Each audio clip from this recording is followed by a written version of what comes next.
जहां पनाह अकबर का दरबार अपनी बुद्धि और वैभव के लिए दूर दूर तक प्रसिद्ध था। सम्राट अकबर एक महान शासक होने के साथ साथ कला, साहित्य और ज्ञान के संरक्षक भी थे। उनके दरबार में नवरत्न थे, 9 ऐसे बुद्धिमान और प्रतिभाशाली लोग जिन्होंने साम्राज्य को हर क्षेत्र में सलाह और सहायता दी। इन रत्नों में सबसे चमकदार रत्न थे राजा बीरबल, जिनकी हाजिर जवाबी, तर्कसंगत सोच और अद्वितीय बुद्धिमत्ता का कोई मुकाबला नहीं था। बीरबल सम्राट के सबसे करीबी और विश्वसनीय सलाहकार थे और अक्सर उनकी सूझबूझ से दरबार की कठिन से कठिन पहेलियां सुलझ जाती थीं और राज्य के पेचीदा मामले आसान हो जाते थे। जहांपनाह बीरबल को बहुत स्नेह करते थे और यह बात दरबार के कुछ लोगों को बिल्कुल पसंद नहीं थी, खासकर उन दरबारियों को जो खुद को बीरबल से अधिक योग्य मानते थे और बीरबल की प्रसिद्धि से जलते थे। ऐसा ही एक दरबारी था, अफजल खान। अफजल खान एक पढ़ा लिखा और अपनी बातों को तर्कपूर्ण ढंग से रखने वाला व्यक्ति था, लेकिन उसके हृदय में बीरबल के प्रति गहरी ईर्ष्या थी। वह हमेशा ऐसे अवसर की तलाश में रहता था जब वह बीरबल को नीचा दिखा सके, उन्हें मूर्ख साबित कर सके और जहांपनाह की नजरों में उनकी इज्जत कम कर सके। अफजल खान ने कई बार बीरबल को चुनौती देने की कोशिश की थी, लेकिन हर बार बीरबल ने अपनी बुद्धि और विवेक से उसकी चालों को नाकाम कर दिया था। फिर भी अफजल खान ने हार नहीं मानी थी और एक नई, कहीं अधिक जटिल और अमूर्त चुनौती की तैयारी में जुटा था। एक दिन जब दरबार लगा हुआ था और सम्राट अकबर एक गंभीर राज्य के मामले पर चर्चा कर रहे थे, अफजल खान ने अवसर देखकर विनम्रतापूर्वक अनुमति मांगी और बोला, जहांपनाह, आपके साम्राज्य में ज्ञान और बुद्धि की कोई कमी नहीं है। आपके नवरत्न इस बात के जीवित प्रमाण हैं। परंतु कुछ प्रश्न ऐसे होते हैं जो इतने गहरे या इतने निरर्थक होते हैं कि उनका कोई उत्तर होता ही नहीं। वे प्रश्न मानो पैदा होते ही मर जाते हैं। मेरा मन एक ऐसे ही विचार में उलझा हुआ है, क्या इस दुनिया में कोई ऐसी जगह है जहां सबसे मुश्किल सवाल दफन हो? क्या हम सवाल की कब्र का पता लगा सकते हैं? दरबार में सन्नाटा छा गया। यह एक अजीब और अप्रत्याशित प्रश्न था। जहांपनाह अकबर भी कुछ देर के लिए सोच में पड़ गए। उन्होंने कभी इस तरह के अमूर्त विचार पर गौर नहीं किया था। सवाल की कब्र? यह क्या हो सकता है? एक भौतिक स्थान, एक काल्पनिक अवधारणा। अफजल खान ने देखा कि उसके प्रश्न ने प्रभाव डाला है। उसने अपनी बात जारी रखी, जहांपनाह, मेरा मानना है कि यदि किसी व्यक्ति में सच्ची बुद्धि और ज्ञान है तो वह इस रहस्यमय स्थान का पता लगा सकता है, या कम से कम यह समझा सकता है कि यह स्थान कहाँ हो सकता है। आपके दरबार में बीरबल सबसे बुद्धिमान माने जाते हैं। यदि कोई इस सवाल की कब्र का पता लगा सकता है तो वह बीरबल ही होंगे। यह सीधी चुनौती थी बीरबल के लिए। अफजल खान जानता था कि इस तरह का प्रश्न न तो इतिहास की किताबों में मिलेगा, न ही भूगोल के नक्शों में। यह विशुद्ध रूप से एक दार्शनिक या पहेलीनुमा प्रश्न था जिसका कोई स्पष्ट उत्तर नहीं था। यदि बीरबल इसका उत्तर नहीं दे पाए तो उनकी बुद्धिमत्ता पर प्रश्नचिह्न लग जाएगा। सम्राट अकबर ने बीरबल की ओर देखा। बीरबल हमेशा की तरह शांत और गंभीर थे। उनके चेहरे पर न तो चिंता की कोई लकीर थी, न ही घबराहट का कोई संकेत। ऐसा लग रहा था मानो उन्होंने अफजल खान के प्रश्न को सुना ही नहीं, या फिर उसे सुनकर तुरंत उसकी तह तक पहुंच गए हों। अकबर ने कहा, बीरबल, अफजल खान का प्रश्न तुमने सुना, सवाल की कब्र। क्या तुम इस रहस्य का पता लगा सकते हो? क्या तुम हमें उस जगह का पता बता सकते हो जहां सबसे मुश्किल सवाल दफन है? बीरबल ने धीरे से सम्राट को सलाम किया और शांत स्वर में बोले, जी जहांपनाह, मैंने प्रश्न सुन लिया है।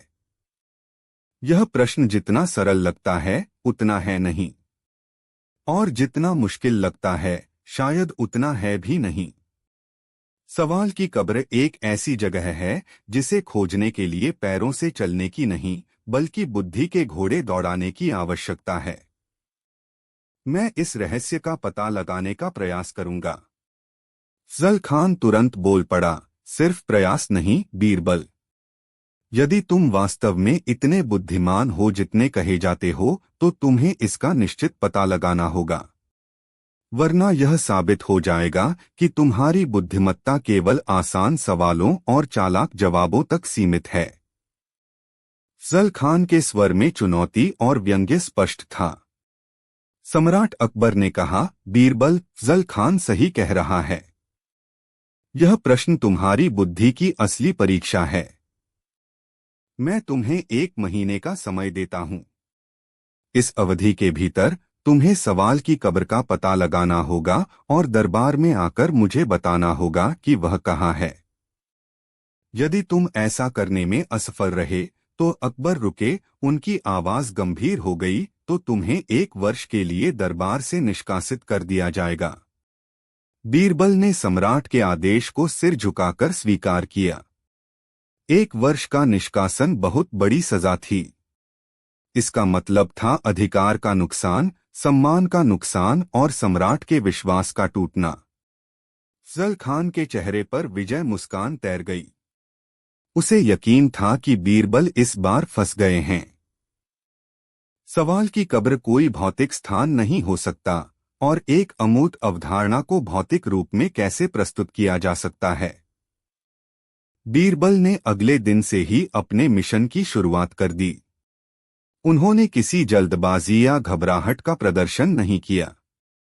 वे अपने घर में शांत बैठे, प्रश्न पर विचार करते रहे। सवाल की कब्र। प्रश्न कहाँ मरता है, कहाँ दफन होता है? उन्होंने सोचना शुरू किया। एक प्रश्न कब दफन होता है? जब उसका उत्तर मिल जाता है। नहीं, उत्तर मिलने पर प्रश्न समाप्त होता है, दफन नहीं होता। जब प्रश्न पूछने वाला मर जाता है। शायद, लेकिन यह उस व्यक्ति के प्रश्न की कब्र हुई, न कि सवाल की कब्र। जब प्रश्न इतना मूर्खतापूर्ण हो कि उसे सुनकर ही लोग हंस पड़े और उस पर और चर्चा न करें। यह संभव है, मूर्खतापूर्ण प्रश्न अपनी महत्ता खो देते हैं, मानो दफन हो गए हों। जब प्रश्न इतना खतरनाक हो कि उसे पूछने वाले को चुप करा दिया जाए या दंडित किया जाए। हाँ, यह भी एक प्रकार का दफन है, जहां प्रश्न को जबरदस्ती दबा दिया जाता है।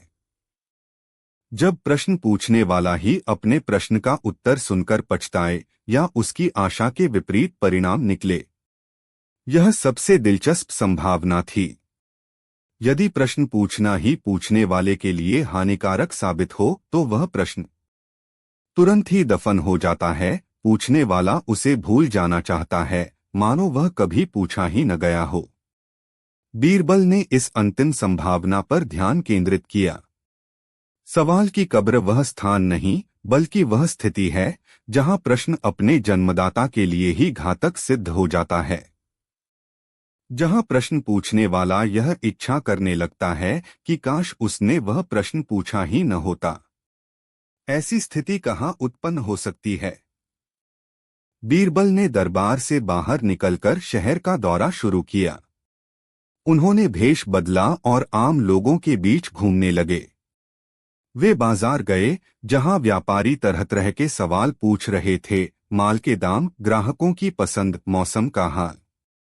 उन्होंने देखा कि जब एक व्यापारी किसी ग्राहक से सामान की कीमत पूछता है और ग्राहक बहुत कम कीमत बताता है, तो व्यापारी उस प्रश्न पर आगे नहीं बढ़ता, मानो वह प्रश्न कभी पूछा ही न गया हो। यह एक छोटा सा उदाहरण था, लेकिन यह उस अवधारणा के करीब था जिसे बीरबल खोज रहे थे। उन्होंने विद्वानों की संगोष्ठियों में भाग लिया, जहां गंभीर दार्शनिक और धार्मिक विषयों पर बहसें हो रही थीं। प्रश्न पूछे जा रहे थे, उत्तर दिए जा रहे थे, नए प्रश्न उठ रहे थे। कुछ प्रश्न इतने जटिल थे कि उनका कोई निष्कर्ष नहीं निकल रहा था, वे बस हवा में लटके रह जाते थे। क्या ये दफन प्रश्न थे? नहीं, ये अनुत्तरित प्रश्न थे, मृत नहीं। उन्होंने शहर के किनारे एक पुराने कब्रिस्तान का दौरा किया। यह सचमुच कब्रों का स्थान था। उन्होंने देखा कि लोग अपने प्रियजनों की कब्रों पर आते हैं और उनसे मौन प्रश्न पूछते हैं, तुमने हमें क्यों छोड़ा, क्या तुम शांति में हो? ये प्रश्न कभी उत्तर नहीं पाते। क्या यह सवाल की कब्र है? नहीं, यह उन लोगों की कब्र है जो सवालों के साथ चले गए, न कि सवालों की खुद की कब्र। बीरबल ने गांव देहात की यात्रा भी की। उन्होंने किसानों से बात की, चरवाहों से बात की, बच्चों से बात की। उन्होंने जीवन के हर पहलू में प्रश्नों को देखा। जन्म से लेकर मृत्यु तक हर पल प्रश्न थे। कुछ प्रश्नों का उत्तर जीवन खुद दे देता था, कुछ प्रश्न अनसुलझे ही रह जाते थे। 1 महीने का समय तेजी से बीत रहा था। अफजल खान दरबार में हर दिन बीरबल की प्रगति के बारे में पूछता। बीरबल ने सवाल की कब्र का पता लगाया या नहीं? कहीं वे भाग तो नहीं गए? सम्राट अकबर को बीरबल पर पूरा भरोसा था, लेकिन अफजल खान की लगातार टिप्पणियां और बीरबल की चुप्पी उन्हें थोड़ी चिंतित कर रही थी। बीरबल शहर से बाहर एक सुनसान जगह पर बैठे गहरी सोच में डूबे थे। उन्होंने कई तरह के लोगों को देखा था, कई तरह के प्रश्न सुने थे। वे उस पल की तलाश कर रहे थे जहां एक प्रश्न अपनी प्रासंगिकता, अपनी शक्ति, अपनी उपस्थिति ही खो दे, क्योंकि उसे पूछना भारी पड़ जाए। अचानक उन्हें एक बात सूझी। सवाल की कब्र कोई स्थान नहीं है, बल्कि एक क्रिया का परिणाम है। एक ऐसा परिणाम जो प्रश्न को उसके उद्देश्य से वंचित कर देता है, उसे बेमानी बना देता है, उसे दफन कर देता है। और यह परिणाम तब होता है जब प्रश्न पूछना पूछने वाले के लिए ही अप्रत्याशित या हानिकारक साबित होता है। उदाहरण के लिए, यदि कोई व्यक्ति दूसरे को फंसाने के लिए कोई चालाक प्रश्न पूछता है और उत्तर ऐसा आता है जो उसी प्रश्न पूछने वाले को फंसा दे, तो वह प्रश्न तुरंत दफन हो जाता है। पूछने वाला चाहता है कि उसने वह प्रश्न पूछा ही न होता। उसका प्रश्न उसके अपने ही जाल में फंसकर मर जाता है। बीरबल के चेहरे पर एक हल्की मुस्कान आई। उन्हें सवाल की कब्र मिल गई थी। यह कोई भौतिक स्थान नहीं था, बल्कि एक स्थिति थी, एक परिणाम था, एक सबक था। आखिरी दिन बीरबल दरबार में हाजिर हुए। 1 महीने की अवधि समाप्त हो चुकी थी। दरबार खचाखच भरा था। सभी की निगाहें बीरबल पर टिकी थीं। अफजल खान एक कोने में खड़ा था, उसके चेहरे पर आत्मविश्वास और बेसब्री का मिश्रण था। वह बीरबल की विफलता देखने के लिए उत्सुक था। सम्राट अकबर ने गंभीर स्वर में पूछा, बीरबल, 1 महीना पूरा हो गया है। क्या तुमने सवाल की कब्र का पता लगाया? बीरबल ने सिर झुकाकर अभिवादन किया और शांत, स्पष्ट स्वर में बोले, जी जहांपनाह, मैंने सवाल की कब्र का पता लगा लिया है। दरबार में फुसफुसाहट फैल गई। अफजल खान के चेहरे का रंग उड़ गया। उसे विश्वास नहीं हो रहा था कि बीरबल ने ऐसा कुछ खोज निकाला होगा। अकबर ने उत्सुकता से पूछा, तो बताओ बीरबल, वह कहाँ है? हमें वहां ले चलो। बीरबल ने कहा, जहांपनाह, सवाल की कब्र कोई ऐसी जगह नहीं जहां आप पैदल चलकर जा सकें। यह एक अनुभव है, एक परिणाम है। यह वह क्षण है जब एक प्रश्न पूछने वाले के लिए ही इतना भारी पड़ जाता है कि वह इच्छा करता है कि उसने वह प्रश्न कभी पूछा ही न होता। उस क्षण प्रश्न अपने अर्थ और उद्देश्य को खो देता है और पूछने वाले की स्मृति में दफन हो जाता है। अफजल खान बीच में ही बोल पड़ा, यह क्या बकवास है बीरबल? यह कोई उत्तर नहीं है। तुमने सिर्फ शब्दों का जाल बुना है। तुमने सवाल की कब्र का कोई ठिकाना नहीं बताया। बीरबल ने मुस्कुराते हुए अफजल खान की ओर देखा। यही वह क्षण था जिसका उन्हें इंतजार था।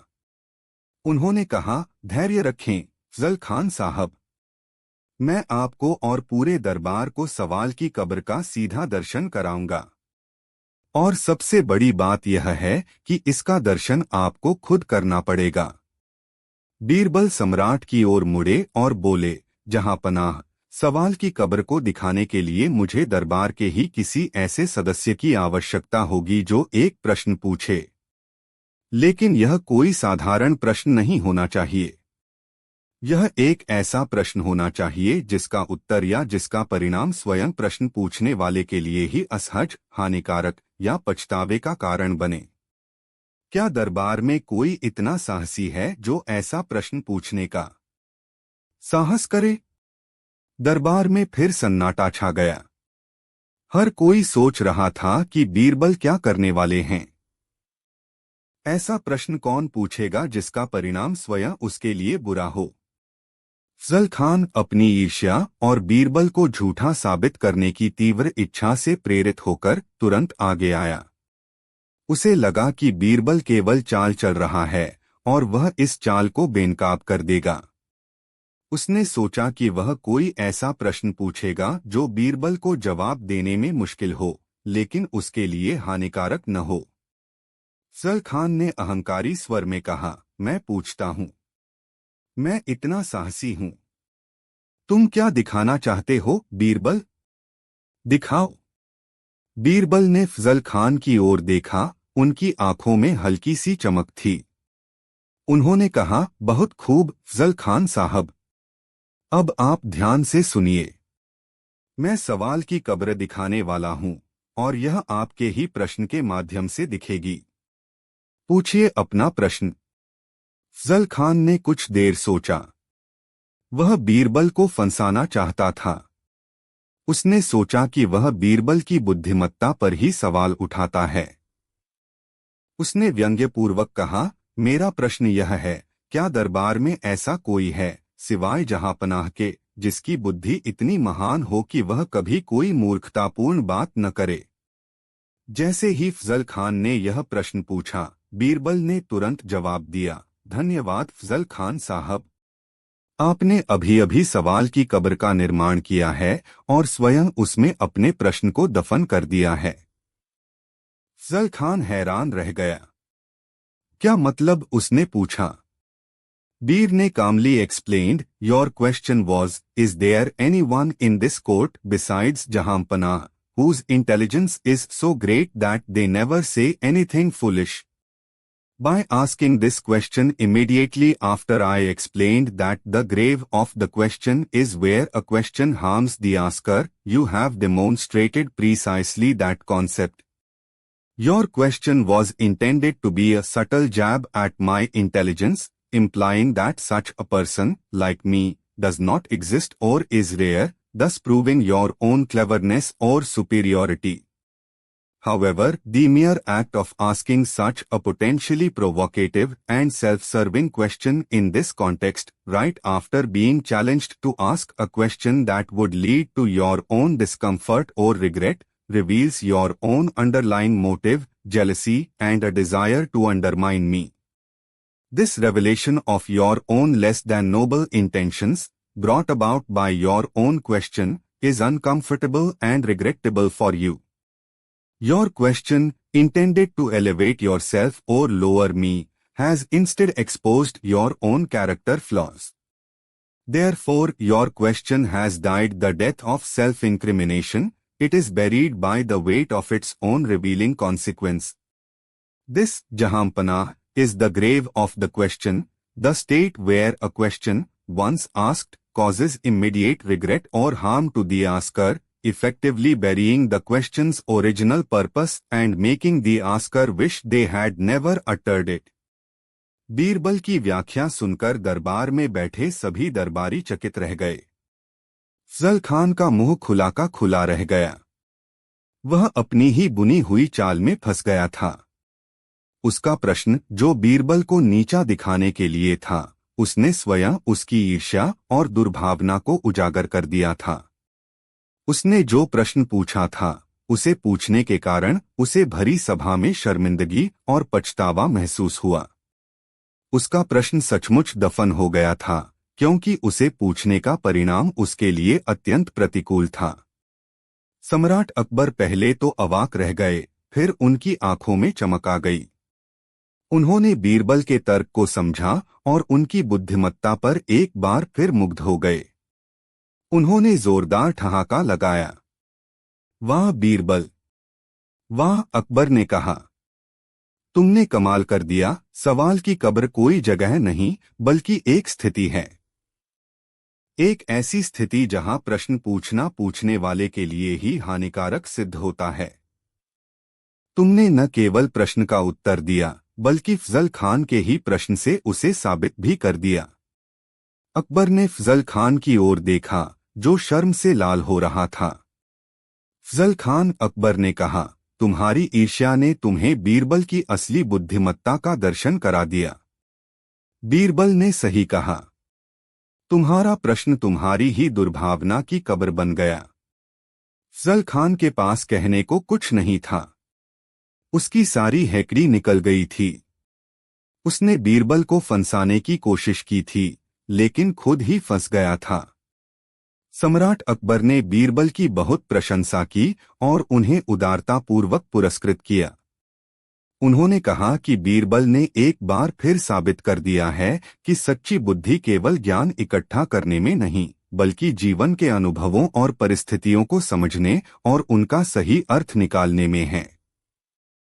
सवाल की कब्र का रहस्य सुलझ गया था और यह साबित हो गया था कि बीरबल की बुद्धि की कोई सीमा नहीं है। इस घटना के बाद फजल खान ने कुछ समय के लिए बीरबल को चुनौती देने की हिम्मत नहीं की। उसे यह कड़वा सबक मिल गया था कि दूसरों के लिए गड्ढा खोदने वाले अक्सर खुद ही उसमें गिर जाते हैं, और कुछ प्रश्न ऐसे होते हैं जिन्हें पूछना ही पूछने वाले की सबसे बड़ी मूर्खता होती है, और वही प्रश्न उसकी अपनी अज्ञानता या दुर्भावना की कब्र बन जाता है। बीरबल की प्रसिद्धि और भी बढ़ गई और सवाल की कब्र की कहानी पूरे साम्राज्य में फैल गई, जो यह सिखाती थी कि शब्दों को बोलने से पहले 100 बार सोचना चाहिए, क्योंकि कुछ प्रश्न ऐसे होते हैं जिनका जीवन बहुत छोटा होता है और वे अपने जन्मदाता के लिए ही कब्र बन जाते हैं। बीरबल ने एक बार फिर साबित कर दिया कि बुद्धिमत्ता केवल किताबी ज्ञान में नहीं होती, बल्कि जीवन की गूढ़ पहेलियों को सुलझाने की क्षमता में होती है, भले ही वे कितनी भी अमूर्त या रहस्यमय क्यों न लगें। दरबार में जहां भी कोई कठिन समस्या आती या कोई अनोखा प्रश्न उठता, सबसे पहले निगाहें बीरबल की ओर ही उठतीं, क्योंकि सब जानते थे कि यदि कोई उस सवाल की कब्र से भी उत्तर निकाल सकता है, तो वह केवल और केवल राजा बीरबल ही हैं। और इस प्रकार बीरबल ने न केवल अपनी जगह दरबार में सुरक्षित रखी, बल्कि एक अमूर्त विचार को जीवंत उदाहरण से समझाकर अपनी अद्वितीय बुद्धि का लोहा एक बार फिर मनवाया, यह साबित करते हुए कि सवाल की कब्र एक ऐसा स्थान है जो प्रश्न पूछने वाले के अपने ही अनजाने परिणाम में छिपा होता है।